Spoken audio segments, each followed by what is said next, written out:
Добар ден, Слободен печат, Слободна телевизија во копродукција со Цивил. Денеска имам, би рекол, квалификувани гости, да не употребам друг термин.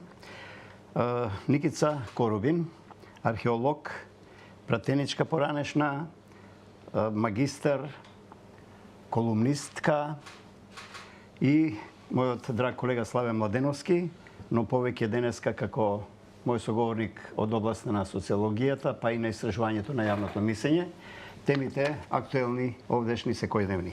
Никица Корубин, почнувам со вас. Во политиката сте или надвор, бевте пратеничка, реченица две, како беше тогаш, како е сега, составот пратенички, менталитетот на парламентарците, еве се подготвуваме за не знам кој поред веќе нов пратенички состав. Всушност и вие јавно и настапувате, често ви има, не толку често и по телевизиите и по дебатите, но пишувате, убаво пишувате, спорам со прилично ваши ставови понекогаш, но тоа е плурализам и демократија, нели? Кажете ми, јавните настапи се политика или не се? И таа компарација за пратеничкиот состав тогаш и сега, и ќе видиме натаму за идниот. Така, благодарам на поканата и благодарам на прашањето. Политиката е секој ангажман на еден индивидуалец во однос на се што се случува во животот, бидејќи практично како е организирана една држава или како функционира системот е политика, и политиката е за секој еден од нас како граѓани, особено во ова уредување кое го имаме, демократско уредување, парламентарна демократија. Јавните настапи, односно сето она што влијае на формирањето на јавното мислење е не само значаен, јас би рекла во оваа ситуација или во оваа светска констелација еден од клучните елементи што ќе подразбираме под политика, односно каков ефект ќе има политиката во ситуација на дезинформации, лажни вести, манипулации и така натаму. Меѓутоа, од друга страна, и одговорноста на секој кој го креира јавното мислење или јавно истапува или се смета себе си дека на било кој начин се занимава со политика е исто така голема. Многу индивидуални ставови, многу кампањи, пропаганди, така е. Нереални нешта. Точно така. За влијанието на јавното мислење да не се сведе, односно ефектот што го има секој изговорен збор, да не се сведе на чиста пропаганда или на некоја друга позадина, зависи од одговорност, односно од тоа зависи одговорноста и намерата на секој искажан збор. Јавно мислење спомнувате, ќе се навратиме на парламентот. Тука и Младеновски за тоа, што е јавно мислење? Како се формира? Кој влијае врз масовното јавно мислење? На тоа претпоставам мислиме, кога ќе кажеме јавно мислење, на што конкретно мислиме? Така е. Често пати јас во моите текстови употребувам термин јавност и тоа го ставам, нели, така наречена јавност. Јавното мислење е она што треба практично да ги води граѓаните или да го гради нивниот став по однос на било кое прашање. Еве во случајов на политиката по однос на било кое политичко прашање. Оттаму велам дека одговорноста при сите оние кои го креираат јавното мислење се претпоставува дека медиумите се можеби на врвот на таа пирамида на оние кои го креираат или кои би требале да го креираат јавното мислење и се претпоставува нивната професионалност, независност, што не е случај секогаш. Меѓутоа, медиумите не се единствените креатори на јавното мислење. Креатори на јавното мислење се индивидуалци, поединци, креатори на јавното мислење се политичките партии, креатори на јавното мислење се најразлични структури, бизнис структури, влијателни структури кои имаат моќ. Каналите се медиумите сега, меѓутоа во услови на социјални мрежи тие канали не се под целосна контрола. Јавно мислење, Славе, што е Младеновски јавно мислење? Како се формира, и тоа не е унисоно јавно мислење, но знае често да биде доминантно за една тема или теза и за друга тема. Особено тоа е, како се вели, она квалификувано, истражувано пред изборите. Благодарам за поканата и благодарам на господја Никица Корубин што заедно учествуваме во оваа дебата. Се надевам дека ќе бидеме и добар пример за јавното мислење и за јавноста. Да, само да не трошиме секунди на темата. Јавното мислење јас ќе го поделам овде на две категории. Првата ќе бидат релевантна јавност или јавно мислење како население. По книга или по теорија, вкупната популациона маса можеме да ја броиме како јавност или како сите граѓани. А сегментот што го одбираме како примерот може да биде одредена релевантна група. Јавно мислење се пензионерите, јавно мислење се средношколците. Сите тие луѓе или таа група што ја одбираме по истражувањето за да ја прашаме за одредено мислење, ни треба како јавност за одредено прашање. Ова што го говориме во почетокот, сушто да се согласувам дека личностите или одредени групи може да го креираат јавното мислење. Значи, се согласувам целосно со вашата констатација дека медиумите, под нив ќе подразбираме оние традиционални и овие современи, па и овие дигитални електронски. Меѓутоа, во социологијата имате јавно мислење кое што речиси и не го забележуваме, а јас ќе ве потсетам на една емисија "Слушајте радио", односно станува збор од пријателите. Има една категорија на луѓе кога кажуваат, и сега Фејсбукот би го земел како претходница, односно како продолжение на таа јавност. Она што не можевме да го кажеме порано на многу луѓе меѓу себе како пријатели, сега го правиме на Фејсбук. Сега Фејсбук доби регулација, па не може се да се зборува, инаку до пред 10 години Фејсбукот беше она што го збореа пријателите или она што го зборува соседите. Сега се покажува дека сите овие социјални мрежи имаат огромно влијание врз јавноста да се креираат политики кои што произлегуваат од мнозинството граѓани. Коробин, како држава, како општество, низ призмата еве на функционирањето и на собранието, нели таа е најдемократска институција во земјава, знаеме како работи, да не анализираме премногу. Ве прашав на почетокот, разликувате ли сега идеме на поквалитетна политичка култура или насадуваме во однос на функционирањето на собранието? Кој е вашиот впечаток од надвор? Така, значи може да зборуваме теоретски и практично. Теоретски собранието и во нашиот политички живот е највисоката власт, во поделба на три власти, законодавната власт. И практично преку непосредните избори кои сега ни следат, секој од нас како граѓанин ќе го даде својот, односно ќе им го даде легитимитетот, своето право да бира и да го представува на пратениците кои потоа нели ќе би требале да изберат извршна власт и така натаму. Во пракса се разбира дека не е така. И тенденцијата на назадување не само на политичкиот живот, него јас би рекол тенденцијата на назадување на она што е демократија, суштинска демократија во Македонија е сериозен проблем не само кај нас.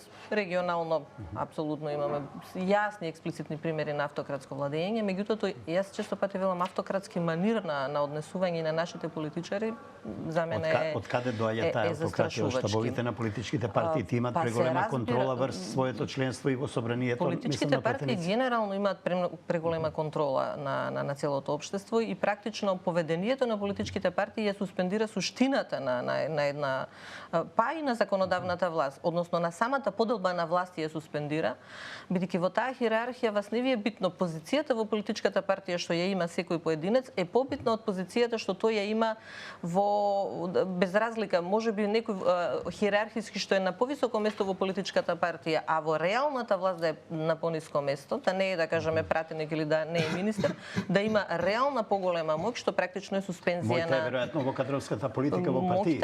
Не само во кадровската политика, така да креира кадри. Во моќта да контролира. Да контролира кадри. Да контролира, не само да креира кадри, камо среќа да креираше кадри, меѓутоа тоа е проблем. Да креира листи кои ќе бидат пратеници, кои ќе бидат советници. Да го контролира функционирањето на целиот систем. Нема внатрешна демократија во партиите. И тоа е практично дефиницијата за заробената држава која ние упорно избегнуваме од оние два последователни извештаи на нели под водство на Прибе, целата екипа од Европската унија што дојде на центрите на моќ.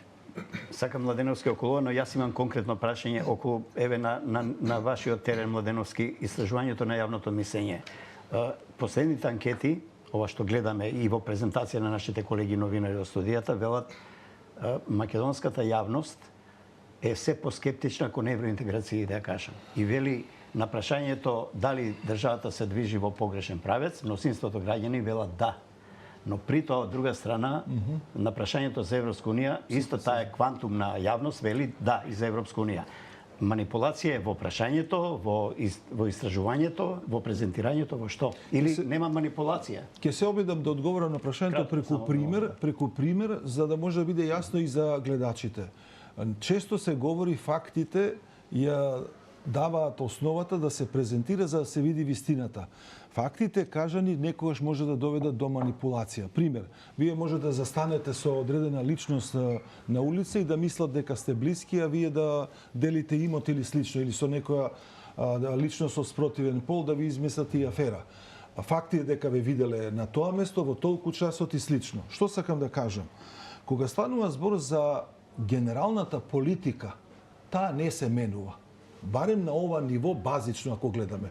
30 години Македонија е определена за евроинтеграциите, еви до предизвестно време имаше и протести за членството во НАТО, од аспект на процедура, од аспект ние станавме значи ли членка тоа на дека НАТО. извештаите што ги слушаме катедно од истражувањето на јавното мислење не се точни и не се прецизни? Тоа ќе се обидам да го одговорам во делот на нарачателот кој што ги бара извештаите поврзано за да биде и појасно со резултатите што се прават на истражувањата за време на предизбори, кога всуштост агенциите и добар дел од тие што се представуваат, а половина немаат ни импресум, не ги знаеме ни кои се авторите на тие истражувања, всуштост одат во насока да го испорачаат процентот што им го бара нарачателот. Па така гледаме рейтинг листите на одредени политичари доаѓаат или градоначалници или слично пред избори како огромни, за да на крајот дојдеме горе доле колку се сеќавам, тие резултати кореспондирале со изборните резултати. не секогаш. Тоа се обидам да кажам. Факт е, например, затоа што јас како социолингвист ги гледам зборовите кои што понекогаш мене ми пречат како граѓанин, кога ќе измислите еден збор како или кованица, како што е НАТО ќе не брани, Европска унија ќе не храни. Тоа е генерално реченица за неспособни луѓе или неспособен народ. Меѓутоа, таа реченица дојде како резултат да покаже колку сме ние желни за членство во Европската унија, а во суштина, кога би ја критикувале ситуацијата би била сосем поинакво.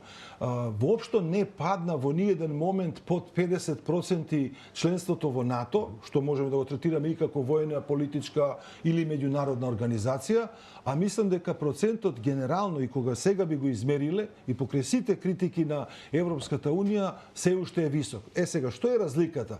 Ние стартуваме со една перцепција за Европската унија, за НАТО во периодот на 2006, па дури и пред 2006, кога се говореше за проценти од 90% за членство во овие две организации. Познати се причините зошто Така. паѓа рейтингот и Европската унија перцепцијата- си има своји инструменти во кои не одговори доволно честно, би рекол, на потребите на сега, таа македонска јавност, нели за членство. манипулацијата што се прави со јавното мислење наводно дека македонскиот народ е против НАТО, албанскиот народ е целосно за НАТО или македонскиот народ сака во Европската унија, другите групи повеќе сакат, е всушност манипулација за дневна политика на одредени политички субјекти. Добро, да не етнизираме темата и кој тај ќе биде едно исто така од прашањата корупен институционално. Ние сами констатираме, вие спомнавте последните извештаи на Европската унија, нели како сме држава заробена. Ние сме сами од себе заробени, од кого сме заробени и каде е лекот? Еве идат избори. Ако дозволите само мала дигресија да се вратам на ова што го кажавте за анкетата, затоа што е интересно дека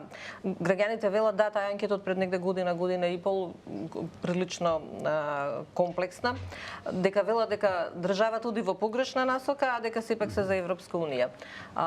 Иако на прва е контрадикторна, за мене воопшто не е контрадикторна, затоа што прашањето е не што велат граѓаните, него дали граѓаните кога ќе кажат дека државата оди во погрешна насока, дали мислат на ориентацијата генерално или мислат на поведението на политичките партии и како политичките партии, односно политичките елити ја водат државата или не ја водат Мислам кон дека мислат Европската унија. граѓаните Младеновски ќе помогне на тоа што државата се движи во погрешен правец. Значи не се движи поради корупција, поради непотизам, поради затоа што внатрешни практично соци, иако декларативно велат сите политички партии дека се не баш сите во последно сите. време, не баш Ова е сите. добро.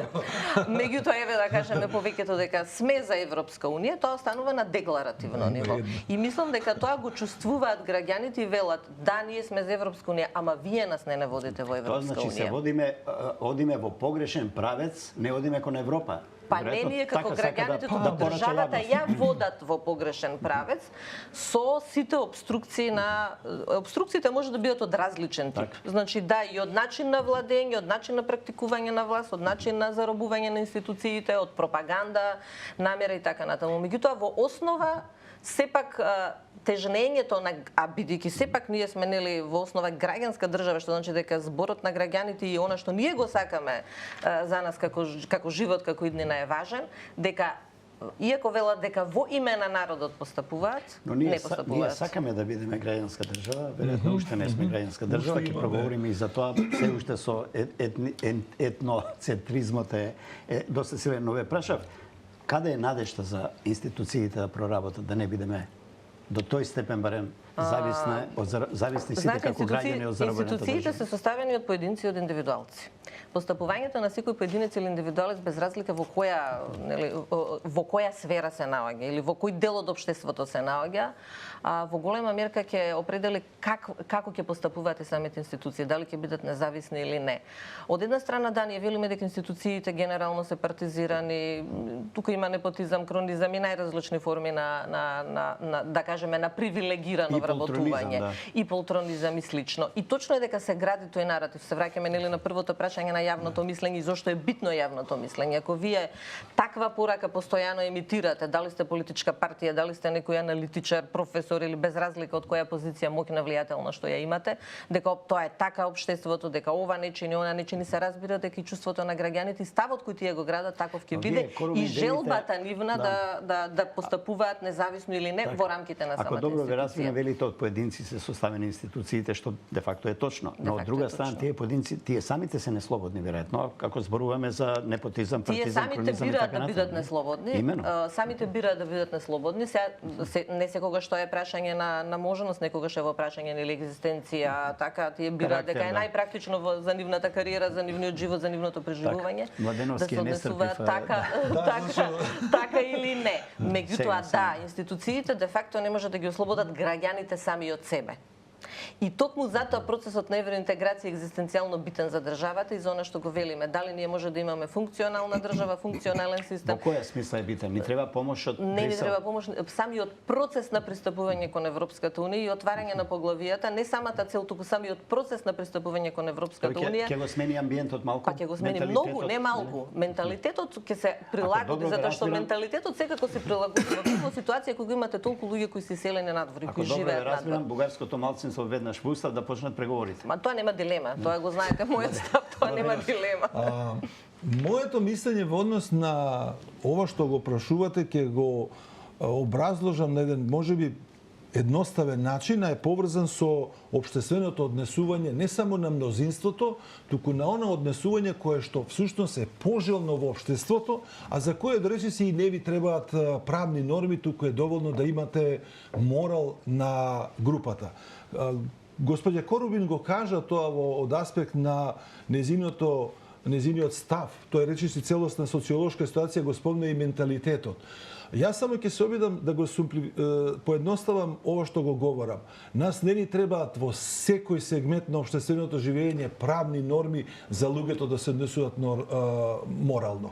Тоа што сака да каже, до пред 20-30 години ние немавме закон за забрана за пушење во јавен простор и тоа се почитуваше безусловно од сите. Денес имаме не знам колку строги закони за забрана за пушење, во сите канцеларии се пуши. Пробаа да го објаснуваат тоа повторно на просторна, на национална, на регионална основа. Тие сите елементи, закон за забрана градба, закон за сообраќај, закон за забрана пушење, илјадници закони се донесени, а нашето однесување е Добро, ама ако тоа се случува во кабинетите, во канцелариите владини или во парламентот. Така, лицата што треба да биде пример за тие луѓе што се задолжени да го чуваат редот таму, не смеат ни да помислат да прекорат некој од функционерите, нели, за нивното однесување во институциите. Тоа е страв во општеството. Тоа е тој поданички менталитет кој што некој од луѓето не може да се вршат својата работа притиснати од притисокот е реален. Обратно ќе го поставам. Не да се изборот на секој да реагира. Да, не да се спротивстват луѓето. Срамот треба да биде изразен. Значи овдека станува збор, јас како Славе Младеновски на местото министер не смеам да помислам да запалам цигара, затоа што е лошо, почувајте од жената што носи кафе или од обезбедувањето. Замислете, а кога тој персонал кои што се исто во службата го гледаат министерот, па зар очекувате тие да поминуваат на црвено? Добро, и сега моето прашање сака ви закориме пред избори сме.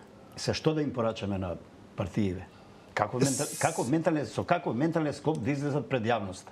Како да ја ќарат јавноста за себе на таа европска, условно ќе речам, материјална, културолошка, еколошка, не знам, матрица. Дозволете, поентата ми е токму тоа. Или ќе биде само обвинувања за криминали, за непотизми, за Москва или за Вашингтон? Така, ова однесување и поединци што вака се однесуваат не се пример за предизбори.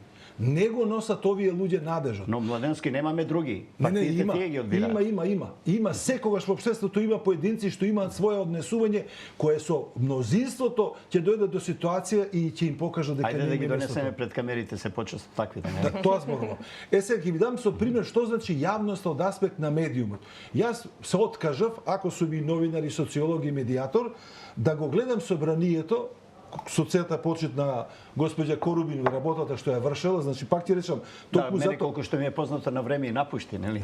Тоа сакам да кажам сега, поентата, дека не можам да замислам дека најгледан клип е кога кршите опрема во собрание.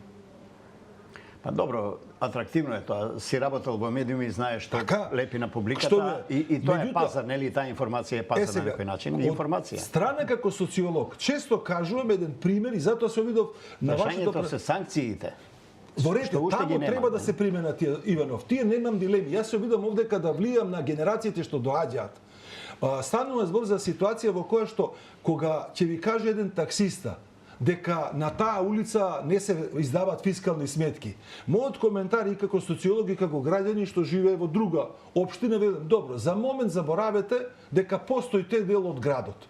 Објаснете ми зошто во овој дел од градот кај што ги нема тие луѓе во мнозинство или ги нема такво однесување, го имате истото однесување. Нема одговор. Они сите се обидуваат своето асоцијално однесување да го објаснат со немање норми или со тоа дека некој друг го прави. Отворено ќе кажам, надеж има. Само треба луѓето што имаат морал, што имаат срам, што имаат доблес и што имаат особини да излезат пред јавноста. Но вака 32-3 години веќе плурална самостојна Македонија Така и од извештаите на Брисел, што ги спомнува и Корибин, одиме се надолу и надолу. Јас ве прашувам двајцата за лекот. Лесно е, мислам, Младеновски, прости на во ред е. контракоментаров, да се каже има такви луѓе, го слушам и по разни дебати, но тие 30 години, тие луѓе, не знам, се полоши и полоши. Затоа и моето прашање беше на почеток, која е разликата меѓу составот кога вие бевте, пред тоа, каков е сегашниот состав, што очекуваме од новиот состав? Која културолошка, пратеничка матрица може да внесеме во Корубин нека собранието? каже јас. Значи составот, јас пак ќе кажам, значи и Зашто да се определиме ние граѓаните? Тоа прашувам. Пратеничката функција е индивидуална функција. Значи не е пратеничката функција колективна функција како ние што велиме ставот на СДСМ, Но ставот сега на малку ќе ве ВМРО, запрам. ДПМН. Ние сме согласни Но тоа, тука двајца. Никица, е само теорија, нели? Затоа што во Не е тоа- партиските штабови се прават листи на подобни, на послушни. Тие ги гледаме листи по на листите. подобни и на послушни не се прават само во партиските штабови. Ние сме општество на подобни и послушни, ако така гледаме по таа логика. Тоа не е ексклузивно право или ексклузивна работа на Дека им е политичките битно и партии. на партиите, затоа оно што го стават на 20-то место, не го стават на прво место. Да, меѓутоа пак ги имаат тие контролата на сите по-карактерни се 20 подолу. места. Пак имаат контролата на Пак сите е, 20 места. Знаете како е? Јас пак ќе кажам. Пратеничката функција за пратеничкиот што состав ме прашувате тој споредбата тогаш и сега. Прашањето ми е како се движиме генерално низ таа призма на собранискиот состав. Како општество, идеме, стагнираме, идеме надолу или малку одиме се надоле. култивизираме повеќе. Одиме надолу. Не одиме ние надоле. Одат политичките партии надоле, бидејќи политичките партии се главните кои го контролираат целото општество, тие го влечат општеството надоле. Значи ние сега во моментов се соочуваме со сериозна екзистенцијална криза на политичките партии на начин кој што функционираат сега. Кај некои политички партии е тоа видливо и тие се делат или не знам се фрагментираат. Кај двете најголеми македонски политички партии се уште не е видливо. Меѓутоа, процесот кој се одвива кај нив, предпоставувам дека е сличен или идентичен она што се одвива кај други политички партии. Одбивањето на влијателните структури во тие политички партии да се реформираат, да ги ослободат буквално политичките партии, го пренесуваат на целото општество и ние имаме ситуација, вакви катаклизмични ситуации имаме, каде што ништо не чини, ништо не функционира, државата оди надоле, не од ова држава не бива, нас ке не нема и така. Тоа е сегашната состојба. Така е, тоа е рефлексија, тоа е дефетизам, тоа е рефлексија на Само сакам да околу ова. Тоа е само, извинете да завршам мислата. Тоа е рефлексија на нивната криза внатрешна, што ја пренесуваат на нас. И сега вие прашувате како да излеземе од тој магичен круг. Значи, од тој магичен круг за да излеземе, ни треба таја помош на Европската Унија. Значи, помошта на Европската унија ни треба нам, на граѓаните, за да може да се спротивставиме на тие структури што го Значи, држат да почнеме да ги општеството. отвораме тетратките по кластери и погласи, да го ангажираат општеството на некој начин и политичките елити. Не, него вие кога ќе имате по кластери преговарање, ќе мора да ги ангажирате. Имено, ги спомнавте двете, поквалитетните. само секунд, ги спомнавте двете македонски поголеми партии, нели, на ВМРО, ДПМН и СДСМ. Идеолошката разлика ли е најголемиот проблем меѓу тие две структури политички, што нормално ментално се шири низ членството, симпатизери, граѓани и така натаму? Тоа ли е најголемиот проблем, најголемиот јас, за да не можат политичките совие да се договорат да спасат малку повеќе државата? Ни една реформа не успе. Ни една. Тргни застани. Судска образовна. Значи, а тие реформи не се прават ни во еден мандат.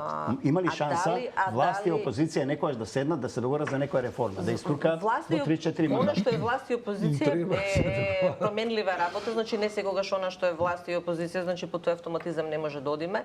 А во однос на идеолошкото прашање, следејќи ги јавните настапи на двете политички партии, еве најголеми да ги кажеме така условно, СДСМ и ВМРО ДПМН, има сериозно идеолошко мешање и преклопување. Значи имаме апсолутно нејасни ставови од страна на ВМРО ДПМН и апсолутно нејасни ставови од страна на СДСМ. Повеќе се популистички, дневно употребливи? Не само дневно популистички употребливи, тоа се веќе испразнети од суштина. Вие немањето на јасна идеја, идеолошка, каква сакате кажете, е проблем за гласачите и неизлезноста на гласачите не е секогаш само поради разочараноста, неисполнувањето на некакви си не знам ветувања и така натаму. Е резултат на нејасната матрица, платформа на и недостатокот на идеологијата. идеја јасна и желба нешто да се направи, да се промени.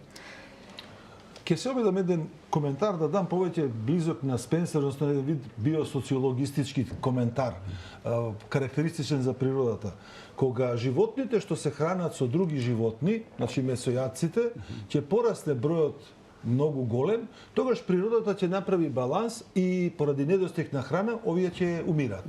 Општеството овој Спенсер како научник, како филозоф го гледа слично на природата. Кога едно човеково однесување ќе стане толку многу големо, толку многу асоцијално, самата ситуација во општеството ќе доведе тоа да се промени.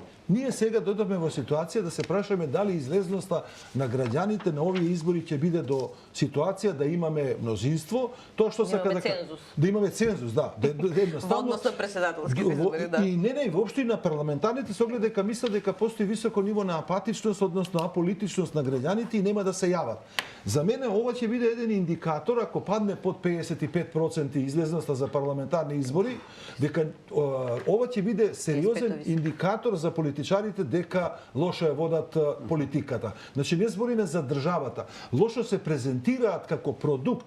Тоа ви исто и вие кои ќе бидете и трговски здружение и било каков производ да пласирате, ако граѓаните или купувачите не се задоволни, ќе дојдете во ситуација дека нешто мора да смените. Имаме уште 6-7 минути. Сакам ова време да го посветиме сега на овој предизборен амбиент. Кој ви е првиот впечаток? Ајде, првиот впечаток, предизборниот амбиент, истиот амбиент што, да кажеме, горе-долу е последните 2-3 години и само кулминира со изборите. А последните 2-3 години е амбиент на апсолутно блокирање на евроинтеграциите на секакви можни начини и во секакви различни форми. Од една страна имаме јасно блокирање на евроинтеграциите од страна на ВМРО ДПМН и тие тоа не го ни кријат практично, иако тоа нели го пакуваат убаво во една малку, каде го детектирате и поради гледачите мотивот на оваа партија тоа да го прави? Блокирање на евроинтеграциите и задржување на оваа статус-кво ситуација. Значи, овие политички партии, на овој начин како што функционираат... Вие спомнате дека декларативно не висите се за Европска унија, а вам држат рачна кочница. Па се разбира, им требаат финансите од Европска унија. Значи, државата не може... Целата наша економија е ориентирана кон Европска унија, кон Соединените американски држави и така натаму, кон западниот свет. Не можам да разберам. Дали таму тие што ја креираат таквата политика, што ја држат сега рачната кочница, за да не почнат, нели, уставот промените. Рачната кочница држиме ние како држава. Рачната кочница не ја држи Европската унија. Рачната кочница во оваа фаза ја држиме ние, апсолутно. Не ме разбравте. Ја држи еден сегмент политички во државата. Не ја држи еден сегмент политички. Јас не сум на ставот дека држи само еден политички. Мислам дека една политичка партија е експлицитна во држењето на кочницата.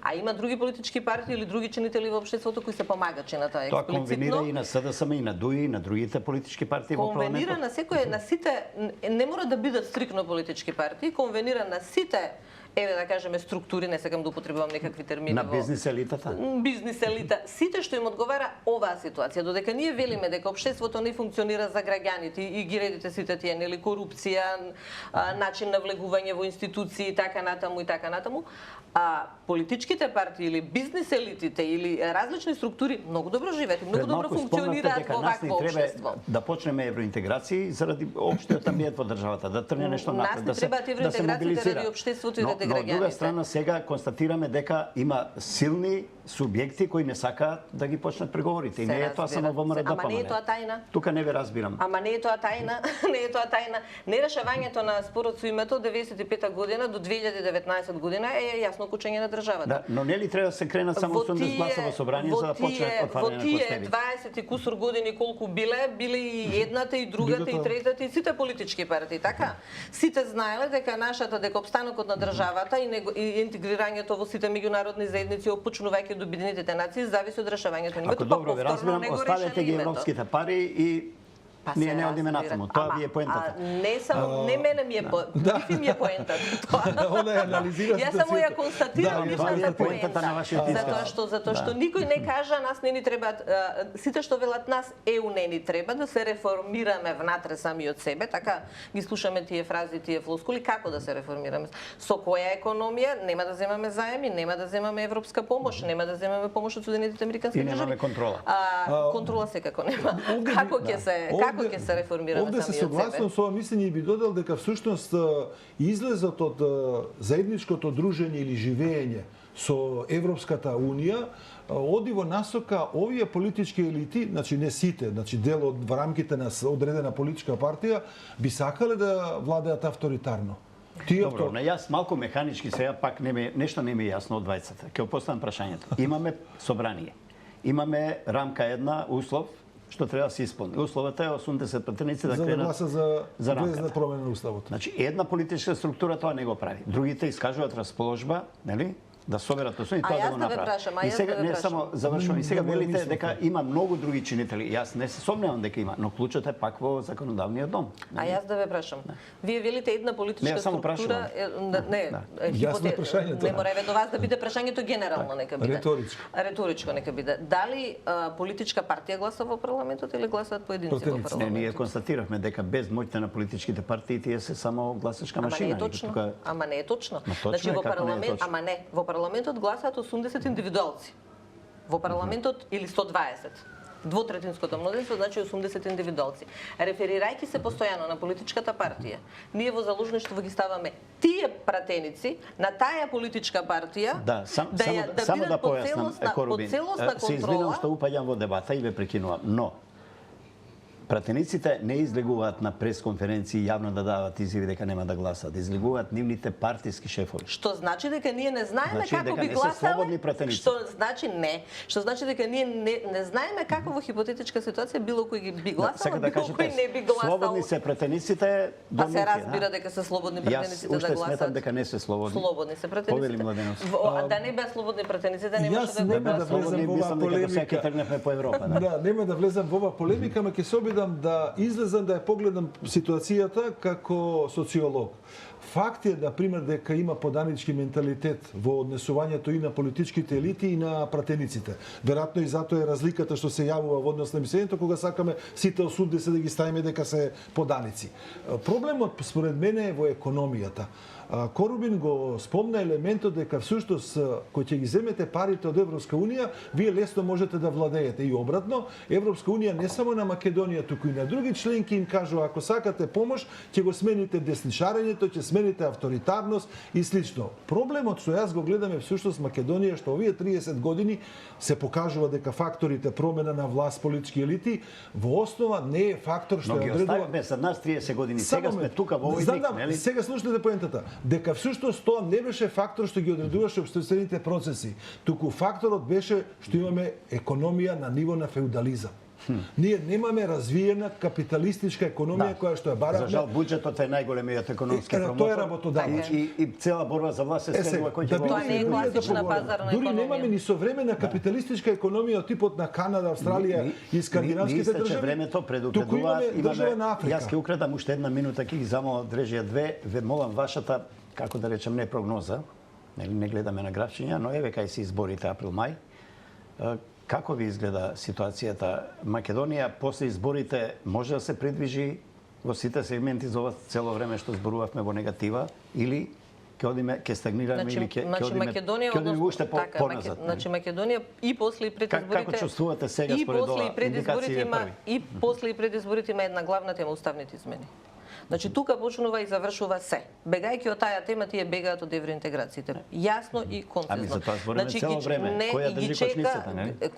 Сите заедно. Добро. Некој повеќе, некој помалку. Мислам дека Македонија повеќе беше во мака во 2001, кога требаше одреден политички субјект во медиумската јавност беше представен како терористи, стана политички субјект кој што се уште во власта со едната или со другата политичка партија. Мислам дека уставните измени или промени не се проблем кој што ја прави дестабилизирана ситуацијата. Имаме ние ситуација во која што уставните измени мислам дека веќе се завршена работа. Дека тоа ќе се заврши и од едната и од другата политичка партија се бара... Тоа требаше да се заврши. Така, и требаше да се заврши. Затоа што видите, сегашната власт велеше не одиме на предвремени избори, на крај отиде предвремени избори. Другите вика не прифаќаме ова, сега викаат да, дајте ни власт, ќе направиме уставни измени. И Брисел има избори оваа година, веројатно ќе се чека малку и тука ќе биде здивот и за нашата држава. Само не се согласувам дека 2001 била поголема криза, ова е многу поголема криза сега во моментов што имаме, затоа што иднината е Поентата беше дека носењето на одлуки во тоа време беше многу тешко. Корумин, од кој аспект е поголема криза? Од поголема криза. Немаме конфликт, немаме жртви. Така е. Не е така. Не е така. Во ситуација на два големи светски фронти, на фронта, во ситуација не да избереш. Апсолутно, изборот е наш еден. Значи тука припаѓаме ние на Европската унија не затоа што ние само сакаме во Европска унија, туку затоа што сме ние западно општество. Практично тука нема простор за избор. Тоа е лажна дилема дека ние имаме простор за избор, затоа што ние не зборуваме за две демократски општества или две демократски опции. Зошто Македонија тапка во место, не општо сите, јас пак значи, не разбрав. Македонија не сакате да посочите субјект кој во моментов можеби затоа што нема виновник еден внатре без помош од надвор. Ние во моментов сме изложени на сериозни влијанија од надвор и регионални и глобални, се разбира. Па вие гледате што се случува во Хрватска, членка на Европска унија, гледате каков упат имате во нивниот уставен поредок. Јас претпоставувам дека тоа ги чека сите држави кои имаат избори оваа година, вклучително и нас. Еве и во источниот сосед исто нешто околу Младеновски, сакавте збор. Само една реченица ви кажал дека ние можеме да гледаме општествената реалност низ наша призма. Меѓутоа на избори граѓаните си имаат своји мотиви зошто би гласале за една и за друга политичка партија. Сите политички субјекти што излегуваат по закон, дури и Хитлер кога победи 33-та, ја го зимам често тоа за пример, победи на демократски избори. Ова што го зборува Корубин, јас се обидам да го кажам како опомена дека ние имаме политички партии што може да го дерогираат утре општеството, а видовме што значи заробена држава. И се случува по демократски избори. Да, ја одјавувам емисијата, почитувани ви благодарам. Никица Корубин, Славе Младеновски. Благодарам за поканата.